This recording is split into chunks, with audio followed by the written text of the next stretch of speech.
And intake తీసుకునేటప్పుడు జనరల్‌గా sugar related పదార్థాలు వద్దంటారు మీరు.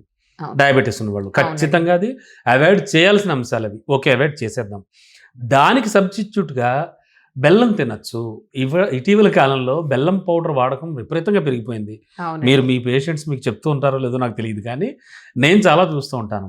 అంటే ఈ బెల్లం పౌడర్ ప్రతి దాంట్లో అంటే ఆల్‌మోస్ట్ ఆల్ ఇంట్లో కూరల్లో కావచ్చు, వారి సాంప్రదాయ పద్ధతులను బట్టి, లేదా కాఫీ, టీల్లో కూడా షుగర్ వేసుకోవట్లేదండి ఇవాళ రేపు. చాలా మందిని చూశాను నేను. ఒకప్పుడు షుగర్ తెగ వేసుకునేవారు. వాళ్ళు కూడా మానేసి ఈ బెల్లం బెల్లం. వాడితే మంచిది. ఈజ్ ఇట్ రైట్ అండి? బెల్లం వాడకం అంత మంచిదేనా? పర్వాలేదా?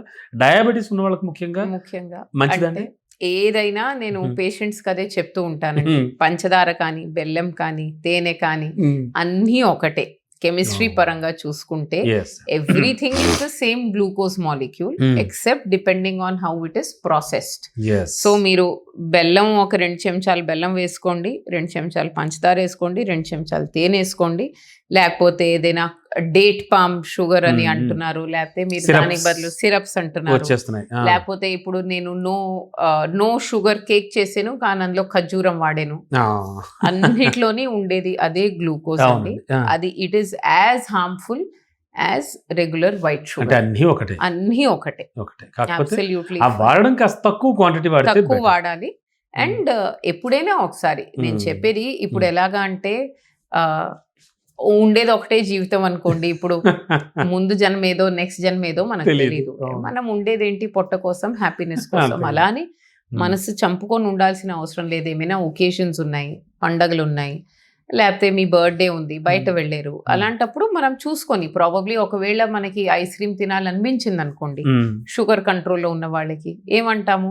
అన్నం తినొద్దు. అంతే. హ్మ్. లేకపోతే ఒక నాన్ తక్కువ తినండి. ఓహ్! హాఫ్ నానే వేసుకొని దాన్ని మీరు ఐస్ క్రీమ్‌తో కాంపెన్సేట్ మేబీ చేసుకోవచ్చు. ఓహ్! కానీ అందులో తెలివిగా కూడా హ్మ్. నేను చెప్పేది ఏమిటి అంటే ఇప్పుడైతే చాలా చోట్ల మనకి షుగర్ ఫ్రీ ఆప్షన్స్ యాహ్! దొరుకుతున్నాయి. ఎగ్జాక్ట్‌లీ. ఆ క్వెషన్ కూడా ఉంది నా దగ్గర. యెస్ హ్మ్. మేడం. హ్మ్. సో షుగర్ ఫ్రీ అని కానీ లేకపోతే న్యాచురల్‌గా తక్కువ షుగర్ దేంట్లో అవసరం పడుతుంది? వెనిల్లా ఐస్ క్రీమ్‌లో కానీ, చాక్లేట్ ఐస్ క్రీమ్‌లో కానీ హ్మ్. అలాంటి వాటిలో. అలా అనేదో చిన్నపిల్లలు ఏదో ఫ్యాన్సీగా, వెరైటీగా ఒక పెద్ద ఏదో ఐస్ క్రీమ్ సండే తెప్పించుకున్నట్టు మనం కూడా అదే కాకుండా అలా ఏదైనా తినాలి. లిమిట్‌లోని. లిమిట్‌లో తినాలి. లిమిట్‌లో తీసుకొని అందులో తక్కువ షుగర్ ఉన్నది తీసుకుంటే 1, ఓకే. 2 రోజుల్లో మళ్ళీ షుగర్ లెవెల్స్ బ్యాలెన్స్ అయిపోతాయి. Yes ma'am. చాలామంది సెలబ్రిటీలు మాట్లాడుతూ చెప్తున్నప్పుడు, నేను ఒకరోజు సాయంత్రం కానీ, ఒక రెగ్యులర్‌గా తిని, ఒక గులాబ్ జామున్ కన్నా, ఒక 3 ఎగస్ట్రా తిన్నాననుకోండి, ఖచ్చితంగా నేను వర్కౌట్‌లు ఎక్కువ చేస్తాను ఆ రోజు. ఇలాంటివి వింటూ ఉంటాం జనరల్‌గా. అవును. అంటే నాకు జస్ట్ హ్మ్. గుర్తున్నది చెప్తున్నాను నేను.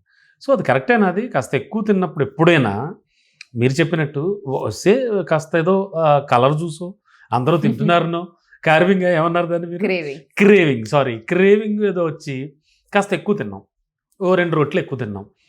సో, ఇటువంటి సందర్భంలో కాస్త ఎక్కువ ఎక్సర్‌సైజ్ చేస్తే ఏమైనా కాంపెన్సేట్ అవుతుందా అండి? అలాంటిదేమి ఉండదా? అంటే ఒక లెవెల్ వరకు ప్రాబబ్లీ కొంచెం అవుతుంది. కాంపెన్సేట్ అవుతుంది. హ్మ్. సో సపోజ్ ఇవాళ రాత్రి ఏదో ఫ్యామిలీ డిన్నర్‌కెళ్ళాము, యెస్ అండి. అదే. పార్టీకెళ్ళాము, అదే. తిన్నాము. హ్మ్. సో నెక్స్ట్ 2, 3 రోజులు, 4, 5 రోజులు మనం గుర్తుంచుకొని చేయాల్సిందేంటంటే ఖచ్చితంగా ఇంకా స్ట్రిక్ట్‌గా ఉండాలి. హ్మ్.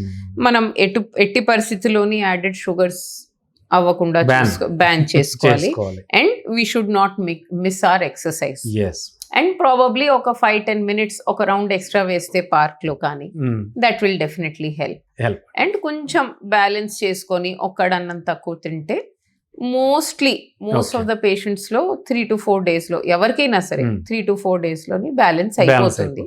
But it should not become like a regular habit like వారంకి 2 సార్లు లేకపోతే ప్రతి హ్మ్. వారం వెళ్ళడం అలా ఓవర్ ఈట్ చేయడం అనేది మంచిది కాదు. మంచిది కాదు. ప్రాబబ్లీ వన్స్ ఎ మంత్ అలాగ ఎప్పుడైనా once in a while is all yes. Right. And ఎప్పుడైనా మీరు చెప్పినట్టు ఫంక్షన్‌లకెళ్ళినప్పుడు గానీ, ఎక్స్‌ట్రా ఎప్పుడైనా తిన్నప్పుడు, ఆల్రెడీ డయాబెటిస్ ఉన్నవాళ్ళు కాస్త ఏమైనా ఎక్స్‌ట్రా తిన్నప్పుడు అంటూ ఉంటారు.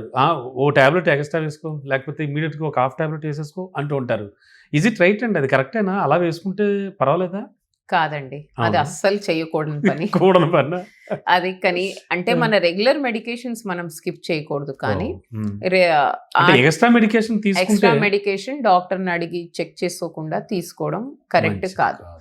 కాదు.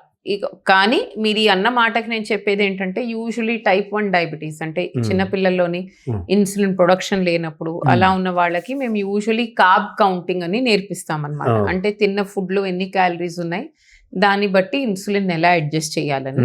అది ఒక totally different type of treatment అన్నమాట. కానీ జనరల్ పబ్లిక్ కి ఒక హాఫ్ టాబ్లెట్ ఎక్స్ట్రా వేసేసుకుంటే రేపటి తగ్గిపోతుంది అనే కాన్సెప్ట్ అనేది కరెక్ట్ కాదు. ఎక్స్ట్రా టాబ్లెట్ ఏం కాపాడదు, ఎక్స్ట్రా టాబ్లెట్ కాపాడదు, ఎక్స్ట్రా ఇన్సులిన్ కాపాడదు, అది మంచిది. ఇన్సులిన్ వేసుకునే స్థాయి ఎప్పుడు వస్తుంది మేడం? ఎందుకని అసలు ఇన్సులిన్ డైరెక్ట్ గా తీసుకునేటువంటి పరిస్థితి దాపురిస్తుంది అసలు?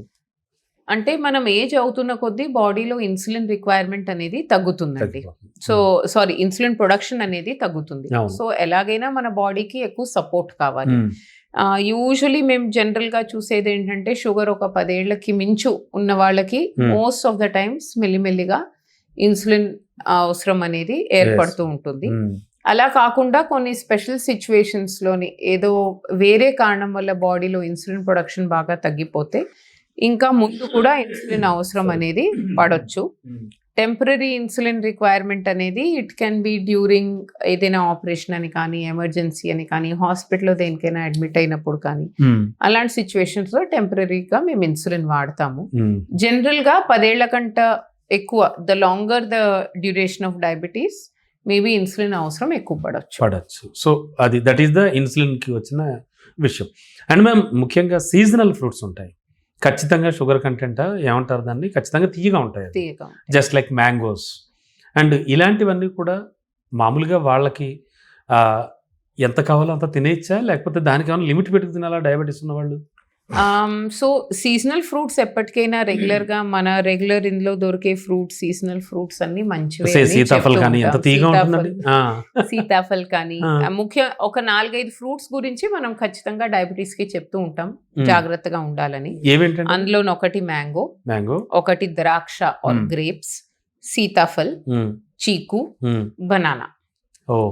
ఈ 5 ఏమిటి అంటేను కొంచెం ఫైబర్ కంటెంట్ తక్కువ ఉంటుంది, షుగర్ కంటెంట్ అనేది ఎక్కువ ఉంటుంది. సో దానివల్ల ఏమవుతుందంటే షుగర్ సడన్ గా పెరిగే అవకాశం ఉంటుందన్నమాట.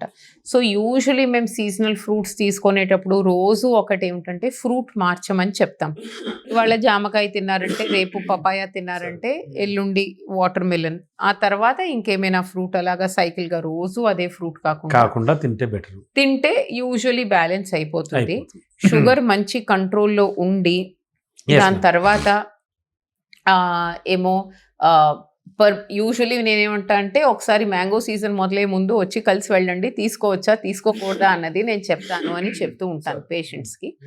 సో అలాంటప్పుడు ఇప్పుడు ఫ్రూట్స్ లో కూడా ఎలా ఉంటుంది, మామిడి పళ్ళు కూడా రకరకాల పళ్ళు ఉంటాయి, రసాలు ఉంటాయి, లేకపోతే బంగినపల్లి ఉంటుంది. సో అందులో కూడా రసాలు కాకుండా ప్రాబబ్లీ ఫైబర్ ఎక్కువ ఉండి మనం కట్ చేసి తినే పండులో ఏంటంటే షుగర్ అంత హై స్పైక్ రాదు. అందులోని అది కూడా ఏంటంటే లిమిట్ లో, మేబీ వారంకి ఒకసారి, మహా అయితే వారంకి 2 సార్లు. అండ్ సపోజ్ ఇవాళ మామిడి పండు తినే ప్లాన్ ఉంది అంటే టిఫిన్ లో ఒక సగం ఇడ్లీ తక్కువ తింటే ప్రాబబ్లీ ఆ మామిడి పండుకు వచ్చే దాంట్లో కాంపన్సేట్ అయిపోవచ్చు. అండ్ ఆఫ్టర్ ఆల్ లైఫ్ లో we want to be happy, and if that one small piece of mango gives someone happiness, అందులో తప్పేం లేదు. సో అన్నిటికంటే ముఖ్యంగా ఏంటంటే మనం గుర్తుంచుకోవాల్సింది టైమింగ్ ఒకటి, లిమిట్ ఒకటి. ఫ్రూట్స్ ని ఎప్పుడు మనము సాధారణంగా తాతగారు, అమ్మమ్మ వీళ్ళందరినీ చూస్తే, మీరు గ్రాండ్ పేరెంట్స్ ని చూస్తే వాళ్ళు మజ్జిగానంలో నంచుకొని తినేవారు. అది ప్రాబబ్లీ కరెక్ట్ కాదు. మామిడి పండు అనేది you can probably take it as a snack. Usually మేము ఫ్రూట్స్ పేషెంట్స్ ని తీసుకోమన్నప్పుడు కూడా ఒక పెరుగు అన్నంలో కానీ మజ్జిగ అన్నంలో కానీ నంచుకు తినొద్దు. సో బ్రేక్ఫాస్ట్ అండ్ లంచ్ మధ్యలో, లంచ్ అండ్ డిన్నర్ మధ్యలో అలాగా ఫ్రూట్ ని ఒక స్నాక్ గా ఉపయోగించుకొని ఒక 100 నుంచి 125 గ్రాములు మాత్రమే మహా అయితే 150 గ్రాముల వరకు తీసుకోవచ్చు ఫ్రూట్, ఏ సీజనల్ ఫ్రూట్. ఇంకొక మాట దీంట్లోనే ఫ్రూట్ జ్యూసెస్ మాత్రం పనికిరావండి, అస్సలు వద్దు, మంచిది కాదు. తీసుకోవచ్చు, జ్యూసెస్ మాత్రం వద్దండి, అది డెఫినెట్లీ అవాయిడ్ చేయాలి. Yes ma'am. అండ్ చాలా మంది స్వీట్స్ తింటున్నప్పుడు అంటే సపోజ్ పల్లి ఉందనుకోండి, లేకపోతే నువ్వులు ఉండదు, అది ఇప్పుడు అంటే అలాంటివి తీసుకోవచ్చా డయాబెటీస్? ఏదైనా స్వీటే కదండి. సో ఏదైనా అంటే అందులో ఉండే పల్లి కానీ అందులో ఉండే నువ్వులు కానీ కాంపన్సేట్ చేయవా? లేదండి, ఎంతైనా ఎందుకంటే దానికి తగ్గట్టు అందులో పంచదార బెల్లం ఉంటుంది అవును ఖచ్చితంగా. కాబట్టి ఎప్పుడైనా ఒకసారి ఏదో మనం తింటే సీజన్ బట్టి అనేసి, కానీ రోజు as a part of your regular diet మాత్రం ఉండకూడదండి. అండ్ మ్యామ్ నవేడేస్ మన వాట్సాప్ యూనివర్సిటీ చెప్తోంది చాలా చాలా కొత్త కొత్త విషయాలు, ప్రతి సెకండ్కి కూడా కొత్త కొత్త పుట్టుకొస్తున్నాయి, సొంత వైద్యాలు ఎక్కువైపోయాయి. ఈ నేపథ్యంలో జామున్ ఫ్రూట్ జ్యూసా ఏంటంటారు దాన్ని, అవునండి. అవేవో చాలా చాలా వచ్చేసాయి. ఏంటి ఇవన్నీ అంటే ఆయుర్వేద పరంగా కానీ, అంటే మనం పర్టికులర్గా అంటే టైప్ ఆఫ్ ఆరోగ్య విధానాన్ని పక్కన పెడితే ఈ జ్యూసెస్లో అంటే ఈ జామున్ ఫ్రూట్ జ్యూస్ అని ఇంకా చాలా చాలా వస్తున్నాయి. అండ్ ఈ కాకరకాయ జ్యూస్ తాగేద్దాం, కాకరకాయ జ్యూస్ ఇవన్నీ తీసేసుకోవచ్చా అండి? అంటే ఎవరిని అడగక్కర్లేకుండా తాగేసేది పర్వాలేదు. అంటే మెంతుల పొడి నవలడం ఇది జనరల్ గా ఇంటి చిట్కాలని మనం అంటాం అన్నమాట. సో మెంతి పొడని కానీ, కాకరకాయ జ్యూస్ అని కానీ, లేకపోతే నీమ్ జ్యూస్ అని కానీ, జామున్ జ్యూస్ అని కానీ, అదేదో చేదుగా ఉన్నంత మాత్రాన్ని మన షుగర్ ని కాంపన్సేట్ చేసేస్తుంది అనేది కరెక్ట్ కాదు. దానివల్ల మనకి వచ్చే ఉపయోగం అనేది మాత్రం షుగర్ కంట్రోల్ అయ్యేది మాత్రం అనేది సైంటిఫిక్ గా ఇప్పటి వరకు అలోపతిలో ఎక్కడ ఏమీ ప్రూవ్ అవ్వలేదండి. చాలా మంది వేప చిగుళ్ళు నవ్వులుతూ ఉంటారు రెగ్యులర్ గా. వేప చిగుళ్ళు నవ్వితే డయాబెటీస్ కి చాలా దూరంగా ఉండొచ్చు అంటారు. Is it right ma'am? లేదండి, అందులో కూడా it is just a myth. నేను అన్నట్టుగా ఎక్కడ ఏమి అది డయాబెటీస్ ని ప్రివెంట్ చేస్తుంది, క్యూర్ చేస్తుంది, షుగర్ కంట్రోల్లో ఉంటుంది అనే మాట అయితే అసలు ఎక్కడ ఏమీ లేదు, నిరూపించబడలేదు.